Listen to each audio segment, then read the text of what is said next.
Hi, everyone who's just joining us. We're just going to wait a couple of minutes for some people to log on and then we'll get started.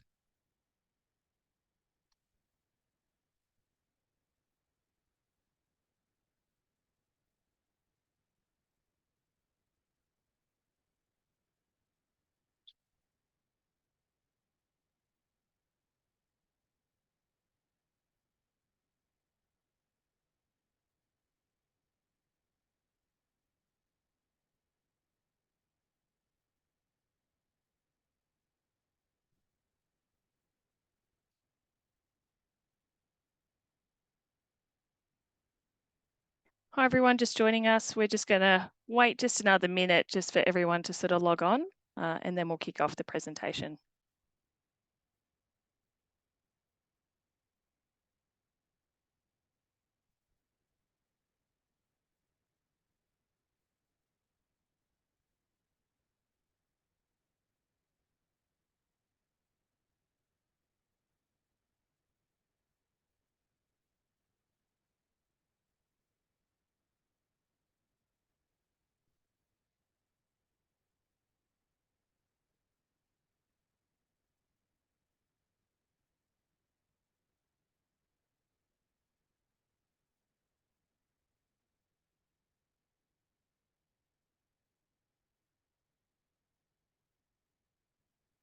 Wonderful. Well, it looks like we've got a number of people online now, which is great. So we'll kick off. So firstly, I'd just like to welcome everyone to our session today. We will be recording this session and it will be uploaded to the ecologiQ YouTube channel early next week. So we'll send around the link. So if there's any colleagues who want to watch it, we'll share that early next week for you to share with them. So my name is Emma Wigan. I'm the Communications Manager here at the ecologiQ program, and I have the pleasure of chairing today's session. So we do have a very exciting topic, which is what does it take to trial and test new recycled products? So we will be focusing on the Pound Road West upgrade project today. But before we begin the sort of formal presentation, I would like to acknowledge the traditional owners of the lands that we are all meeting on today. So I'm coming to you from the lands of the Wurundjeri people from the Kulin Nation, and I would like to pay my respects to their elders past, present, and any Aboriginal communities that we may have on the call today. So welcome. So today I am joined by some special guests who worked on the Pound Road West upgrade, who I'll introduce to you now. And I'll get them to turn on their cameras as I call out their names. So we have the wonderful Dave Keegan. So he's a Senior Project Manager at Seymour White. So Dave, I'll get you to do a quick hello. Wonderful. So Seymour White were the contractor who were delivering the works on the Pound Road West upgrade. I also have another Dave as well. So Dave Matheson. He's our engineering manager here at Major Road Projects Victoria. He was sort of here for the entire project and we'll be able to share some insights on sort of how we got the trial from idea into a tangible outcome. And then we also have Robert Busuttil, who is the Specialist Engineer of Pavement Surfacing Technology from the Department of Transport and Planning. So thank you, all three of you, for joining us this afternoon. And we're definitely looking forward to hearing more about the Pound Road West upgrade and sort of how you took a sort of initial idea about a recycled product and sort of turned that into a trial that was executed on this project. So before I hand over to Dave Keegan to give a bit of context to the project, we've just got some quick housekeeping just to let you guys know about. So I will get you guys just to keep yourselves on mute throughout the entire webinar because we do have a lot of people on the call today. And we will be taking audience questions towards the back end of the presentations. So we should have about sort of 10 to 15 minutes for this. And we will be managing those through the Q&A tool, which you can see just on the bottom of your toolbar there. As the team are presenting, feel free to sort of add your questions there. And you can also upvote as well if there's questions in there that you like, just to save any sort of duplicates. But yeah, we'll come back to that at the end, but feel free to sort of add those in as we go along today. So now I'm going to hand over to Dave Keegan from Seymour White. So he's going to give a quick introduction to the Pound Road West upgrade and the sustainable asphalt that they used as part of that trial. So over to you, Dave. Thank you, Emma.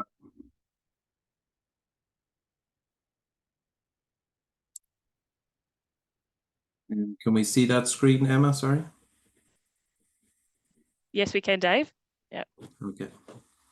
So Pound Road West project was basically a project down in the southeast. So it's just outside of Dandenong where the project was underdone. So I'll give you a quick introduction to the project. So basically the project was for MRPV. Our designer on the project was SMEC.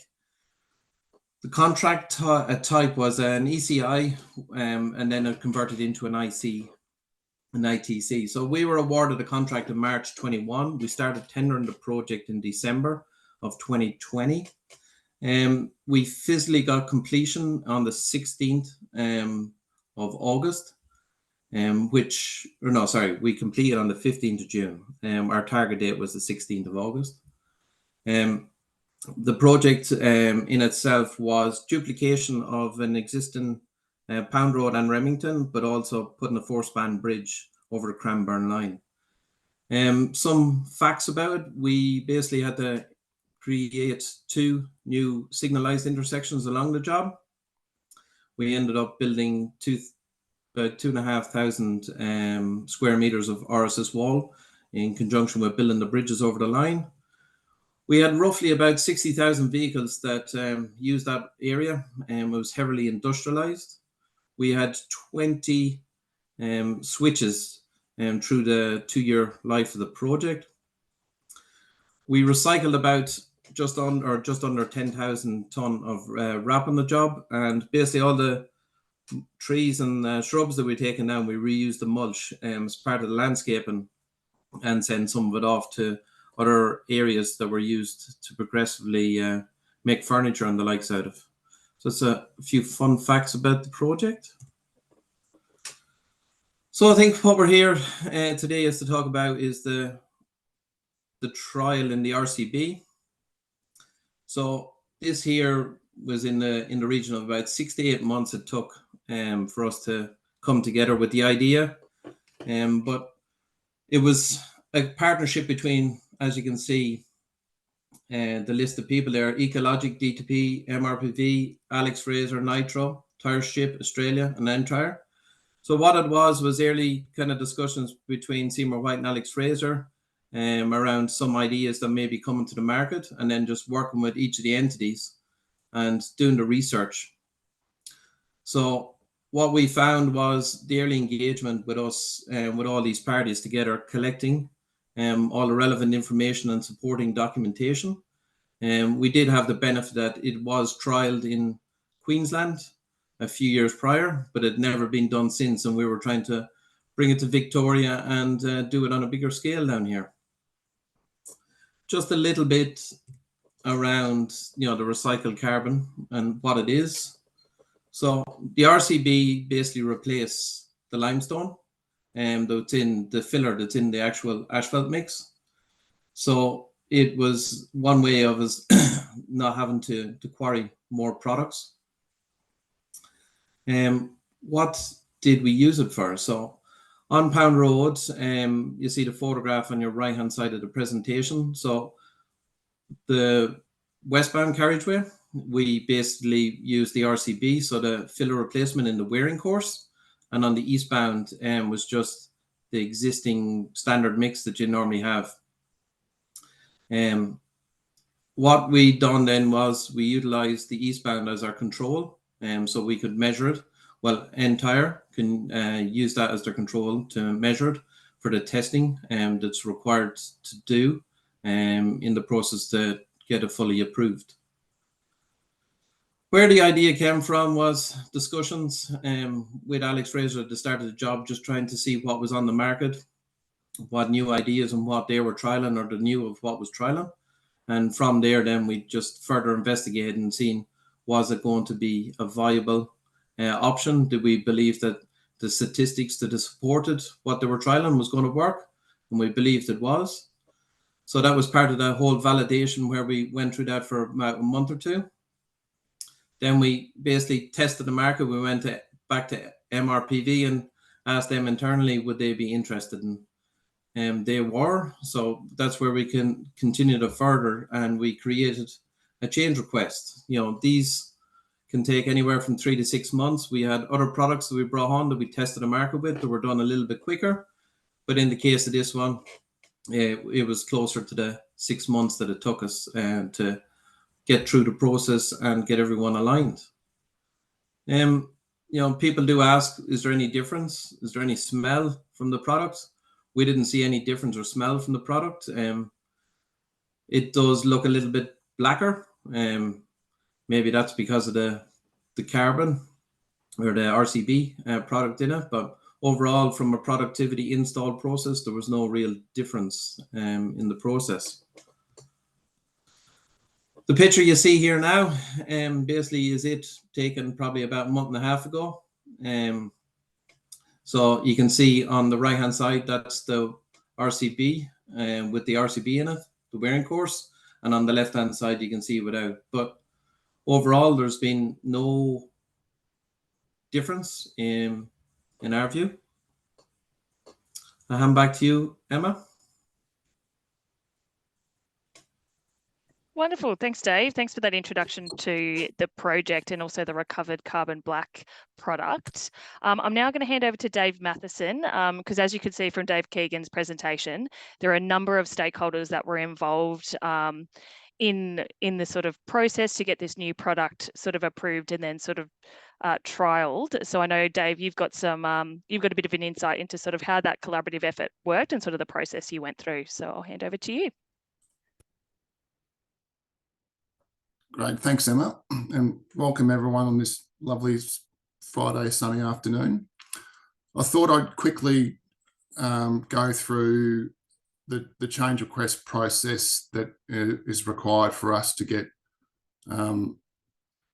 any change to a specification standard across the line to DTP. This applies to not just the recovered carbon for this project, but any other sort of major change that we would like to employ in our projects with DTP. So I'll just go through some of the details that we went through for this process.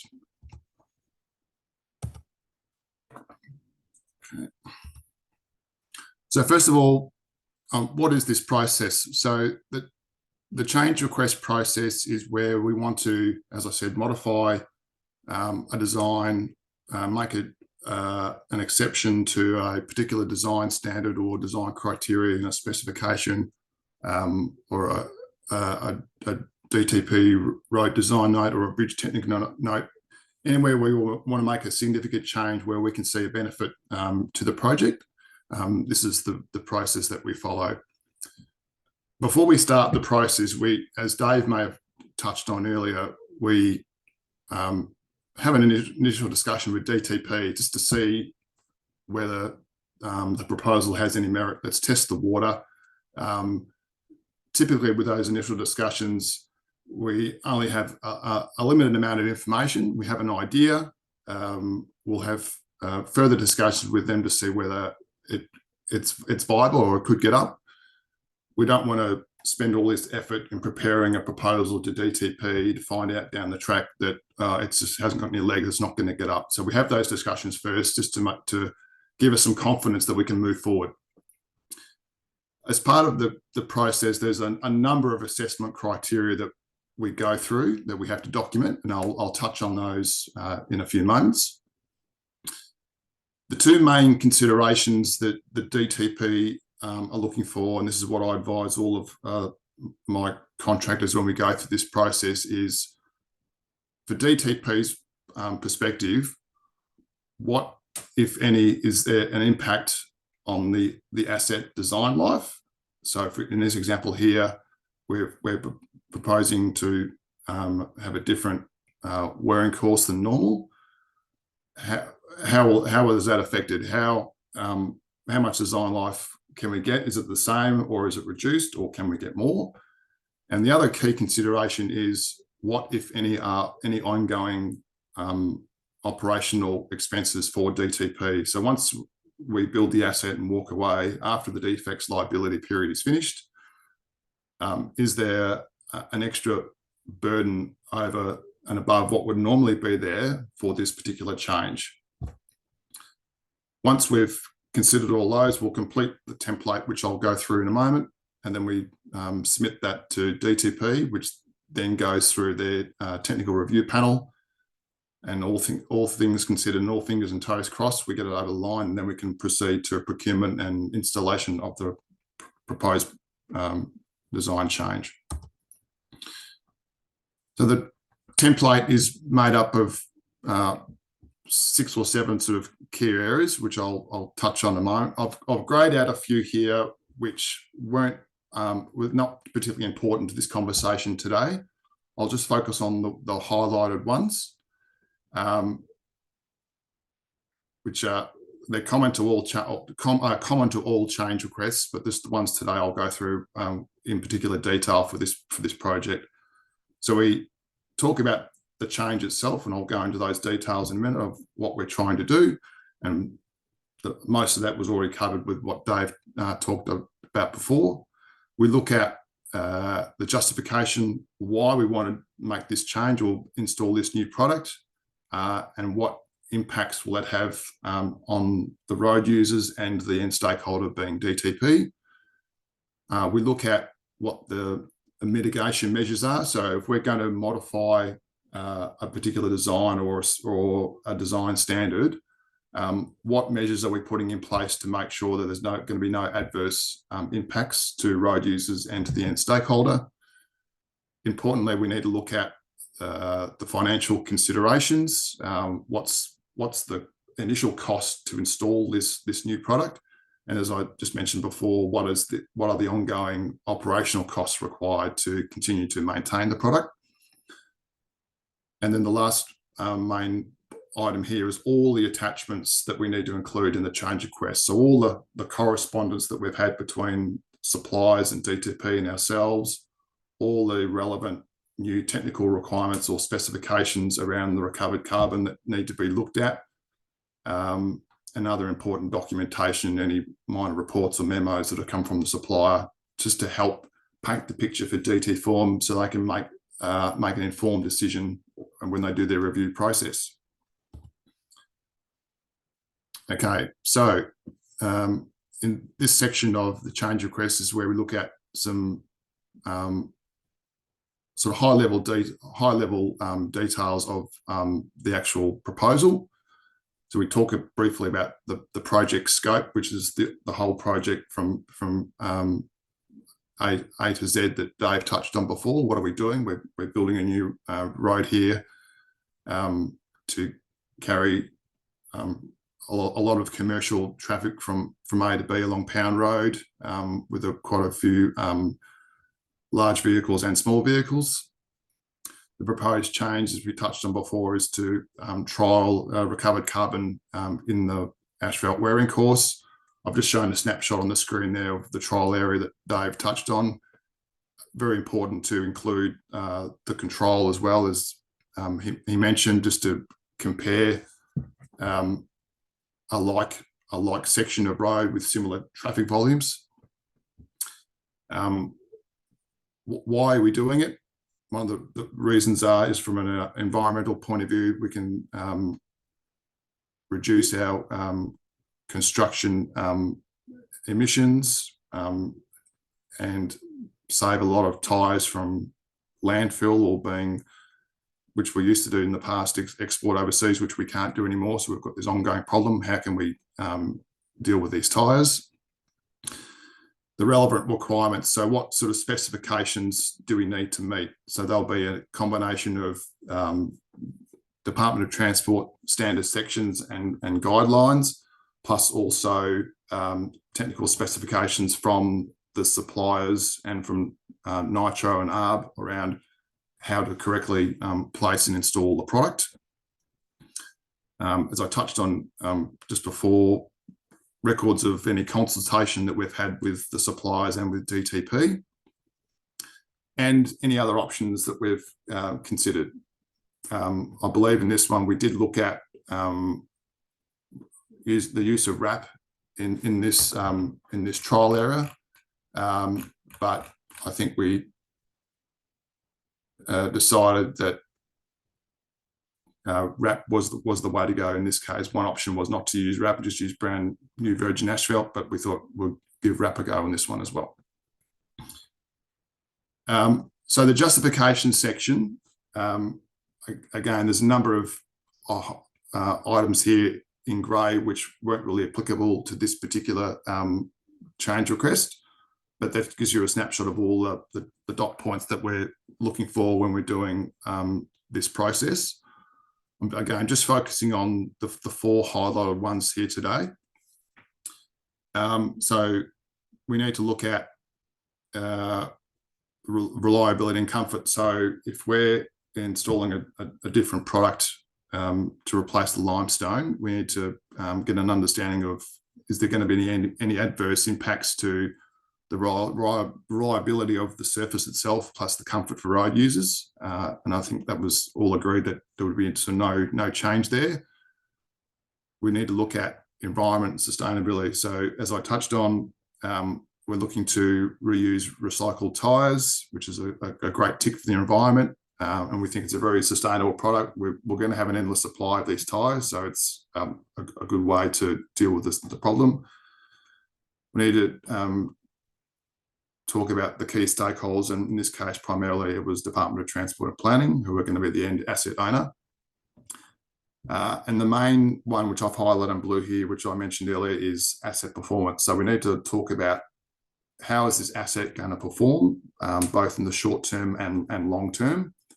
And this asset performance, I'll touch on a bit further in another section where we talk about monitoring. Next section that we look at is the mitigation measures. So the first thing we talk about is the civil works. So what physical works were involved for this trial? In this particular case, most of the civil works that we're doing were standard for this section of road if we were doing a normal wearing course without the recovered carbon in it. So it was fairly simple. We need to look at any other options or rejected measures that we considered, but we didn't take forward because of certain technical reasons.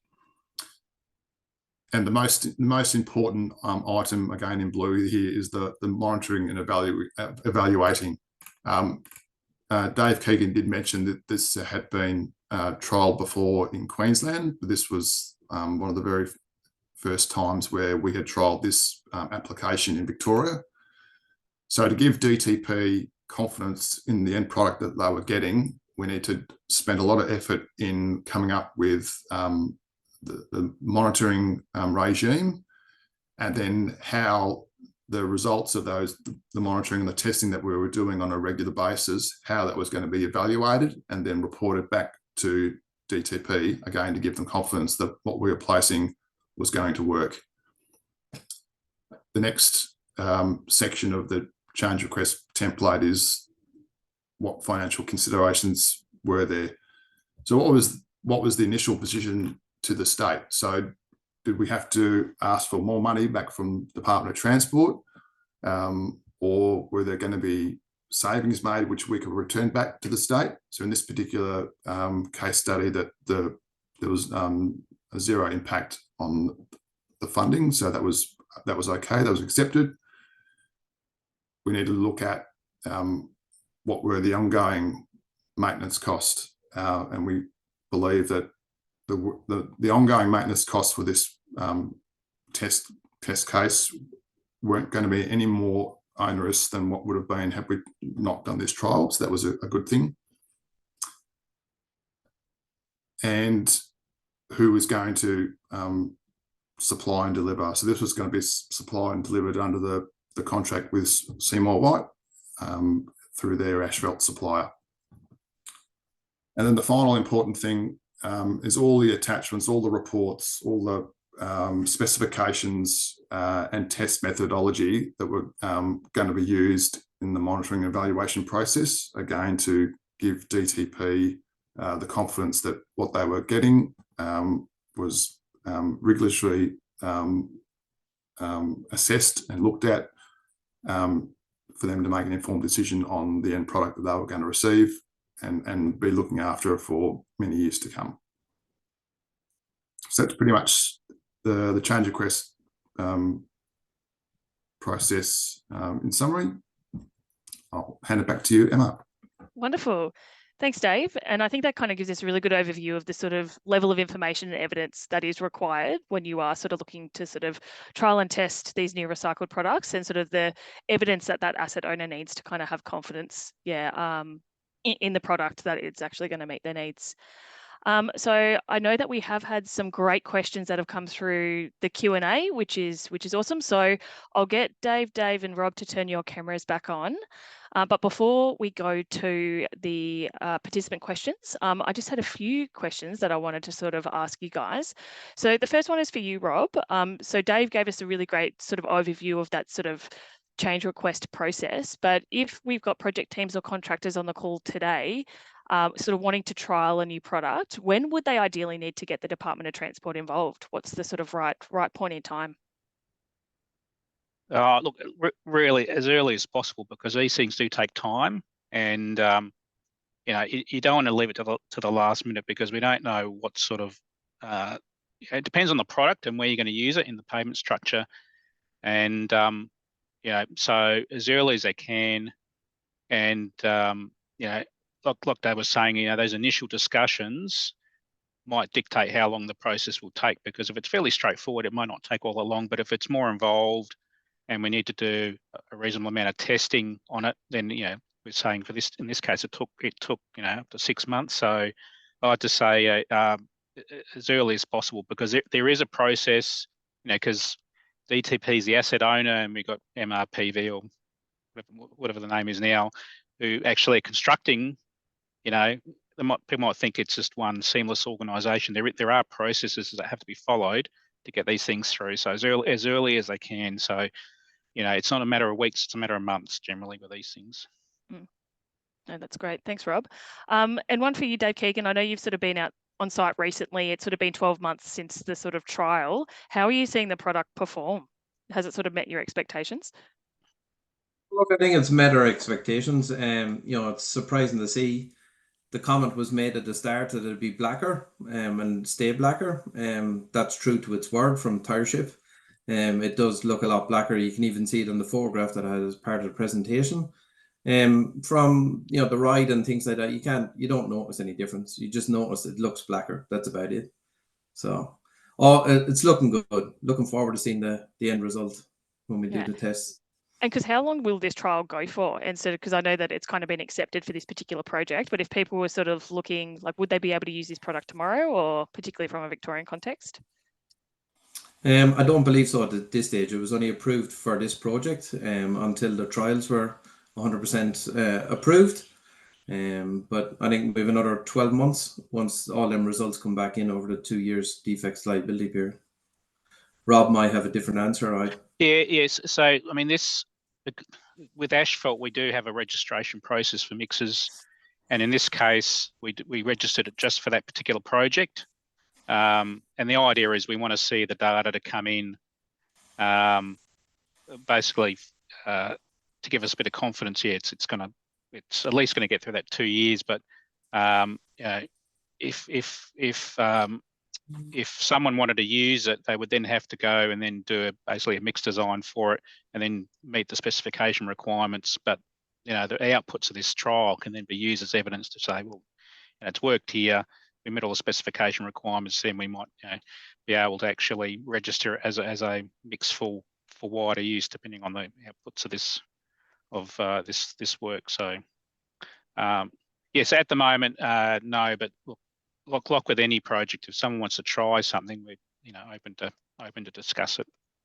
And I think it's great. Like, I think as sort of like both the days were saying, 56 million car tires sort of end up in landfill or in sort of illegal stockpiles each year. So I think sort of trialing these types of products does sort of give us a great opportunity to look at other ways that we can kind of repurpose this waste and pop it in our infrastructure. So I'll be excited to see the outcome of this trial once it's complete. But we've got a couple of questions that have come through the Q&A, so we might start working through those. So we have a question about how is this product development process funded within the project's delivery? So I think this one might be one for Dave Keegan or Dave Matheson, but I know you touched a little bit on the cost of it in your presentation. jump in there. So from the point of view from the contractor's side of things, and we looked at it and working with the asphalt contractor to understand what the cost was and was there an implication. But being a trial, the costs were borne between us and the contractor, so MRPV didn't cover any additional costs, but the costs weren't substantial. We looked at it from a point of view that if this gets up and running, the cost saving for us all would be substantial in regards to we're not acquiring a line product to put in asphalt mix. We're recycling something that's there already. That's great. Thanks, Dave. Dave Matheson, anything else to add to that, or that pretty much covers it? And that was good. The one thing I was going to add is if it was an additional cost impact to the project, the way that the PDA model is set up between MRPV and contractors, it's we're all in it together, so we all share the risks and we all share the costs. So there would have been a process to go through with MRPV if there was a cost implication. But all things considered, based on what we're trying to do for this particular example, there wouldn't have been any hesitation to accept that additional cost to the project. Lovely, thanks, Dave. Now we've got a great question from Angela here, which might be one for you, Dave Keegan. So she's just asking what percentage of tyre material was used in the asphalt mix, and what does it cost to break down the product for use? Great questions. Have I got the answers? No. It's been 2 years since I worked on it. The material itself is 1% in the mix, but I can't recall how much of that, how many tyres, whether that's because the process for the tyres is I think they just basically heat them up, and it's a pyrolysis type process, and they get a liquid off of it, which is like a fuel, and this is the stuff that's left over. But in the total mix, this stuff was 1%. It's basically replacing the filler in the mix. So whether that answers the question, but yeah, I think that gives a good sort of understanding about the sort of ratio. But I suppose if it's used in sort of larger quantities, I'm guessing it does have that opportunity to help sort of provide another avenue for that waste material. But Angela, we can have a bit of a look into that to see if there's any other thing we can provide on that question for you. This is a really sort of great one in terms of that sort of circularity. So we've got a question about at the end of the life cycle with the recovered Karma Black, now that's kind of put in the asphalt, once you sort of have to bring it up again, like what does that sort of reuse look like? And in terms of the recovery of the asphalt? From our discussions with Entire, who'd done the kind of research paper with Tire Ship, and that they didn't believe that it was going to be any issue. It could be just recycled like normal. So that was the early indications. We haven't repurposed any of it yet, but that's from their trials that they said they didn't believe that there was going to be any effect. That's great. Thanks, Dave. Now we've got one from Susan. So she is asking sort of when and how did you determine the percentage of RCB to be used in the trial to get a better result in terms of environment sustainability within the project? I wouldn't say that we determined a percentage. It was predetermined. So it was just a replacement of the filler, as Dave or as Robert touched on. So that was just literally a straight replacement. Yep, for that limestone. No, thanks, Dave. We've got one from Frank. So he said the trial seems to be performing as expected. When are we expecting specifications to be updated to allow the sort of broader use on this? So I know we sort of touched on the 2-year trial period, but I'm not sure, Rob, if there's any sort of further indication of sort of, if specifications will be updated for that broader use. Yeah, so I mean, if we do allow it, what will probably happen is for these sorts of products, there is an option in the specification where we say we can look at new or innovative products in the spec. So, but what we've done in the past with other products is we just say give the producer a letter to say it's approved for use in asphalt mixers in Victoria, and they can then go to that and basically go to asphalt suppliers and say this stuff can be used and give it a go, and that basically covers it really. So no, thanks, Rob. Now we've got a question here, just noting the sort of blackness of the surface, sort of with RCB sort of replacing that limestone. There's a question here about sort of if there's any evidence to see if it does impact surface temperature, and if it does impact sort of long-term durability, like expanding or shrinking of the road surface, and if there's any sort of broader impacts on global warming that the current sort of evidence suggests. So I'm not sure, Dave Keegan or Dave Matheson, through the sort of evidence collected as part of that change request, if there's any response to that? Look, from what we've seen, we don't see any cracking or anything like that. You know what I mean? Sometimes you see kind of marks in the line mark and the likes, you know, when you get pavement movements. But we don't see any of that out there at this stage, anyways. Yeah.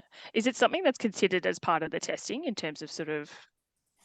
Yes. So yeah. part of the testing to check for rutting and cracking and within the things. So Yeah. there's nothing evident as of yet. Yep, no, that sounds good, which I kind of think answers that next question that had come through just around that heat retention as well. So there was another attendee who was querying that. We've also got another question. Oh, here we go. Yeah, has the trial been an Australian first? So I think this particular person had come just a little bit late. And do you know if any other states have sort of trialled a similar product? So Dave Keegan, you're on the screen. Yep. Yeah, so as noted before, it was done in Queensland, but it was done on a speedway. This is the first road job. It was done on a speedway, where the trial was in Queensland. Oh, that's good. Yeah, and I know this has been a first for Victoria, so we were super excited to see this trial go ahead. And then we've got a question. So the last question that we've got through the Q&A from Helen, so which might be one for you, Rob. So she said, if the product fails within that sort of 2-year trial, sort of what happens then? And then if it does sort of have to come up, like will recycling at the end of life need to be reviewed? Look, if we trial one of these things and something does go wrong, then we'd probably work with the MRPV and the suppliers to actually try and work out what happened. Do a bit of analysis of that. And look, if it does fail, like we said, within that 2 years, that's generally covered by the defects liability requirements in the contract, and therefore, that's something the MRP and the contractor will generally do. But if something fails, it's good to have an understanding of why it's failed. Not just say, oh, that product was rubbish. It's more about, well, was it the product, or was there an issue with the placement, or so it's good to get an understanding of the reasons for any sort of issues we have before condemning something. And that's why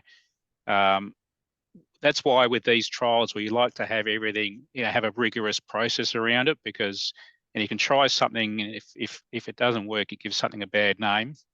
So actually having a good understanding of what the performance expectations are for these things from the outset is a good idea. Like we'd like to know what's it compared to. So if you've got this product, and what are the if you're saying is it the same as just a normal bitumen, or is it like is it better than a normal asphalt? So just having an understanding of that is always a good idea as well.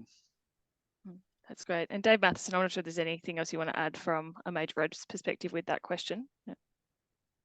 No.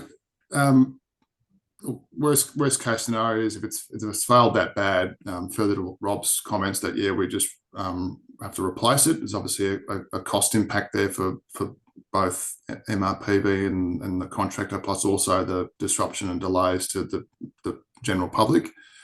So we, as Rob touched on, try to do as much work as we can up front to give us as much confidence as possible that the trial, whether it's recycled carbon or it's crumb rubber or whatever the pavement trial is, that it's going to work, and make sure we've done all the testing of not only the product but the environmental impacts as well, around temperature that was asked before, any leachate analysis that we do, make sure that we're not going to have more than the usual impacts on the surrounding environment.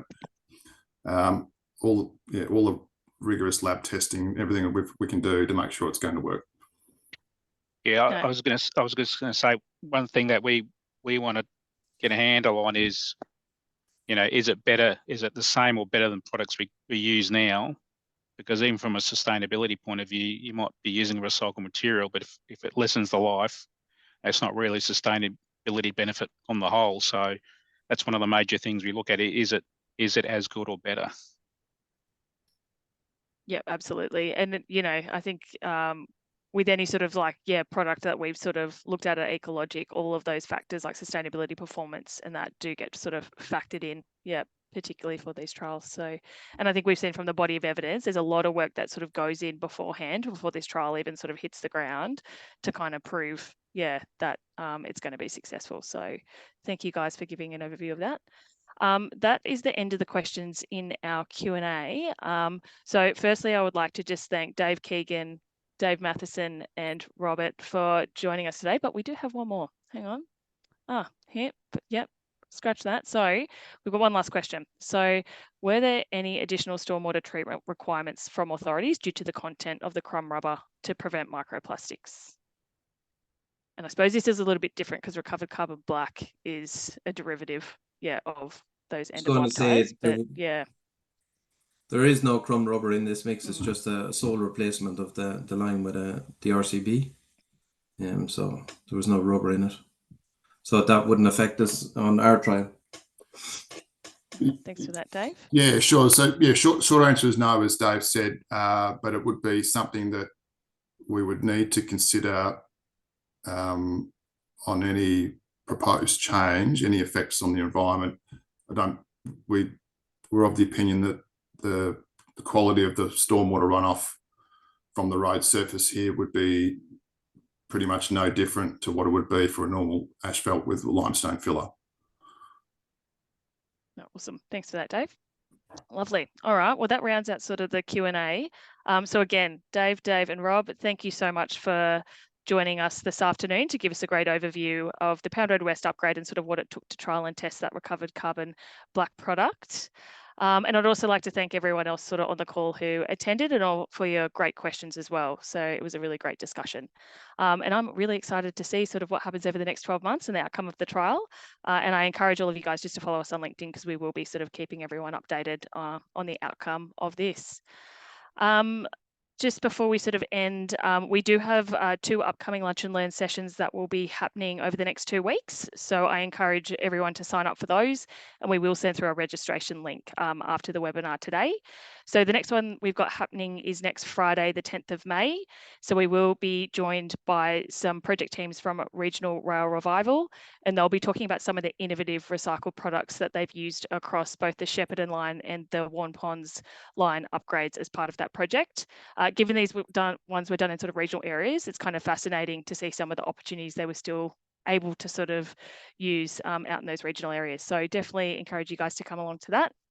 And then that is it for today's session. So thank you again for coming along, and we hope to see you at the next couple over the next 2 weeks. See you all later.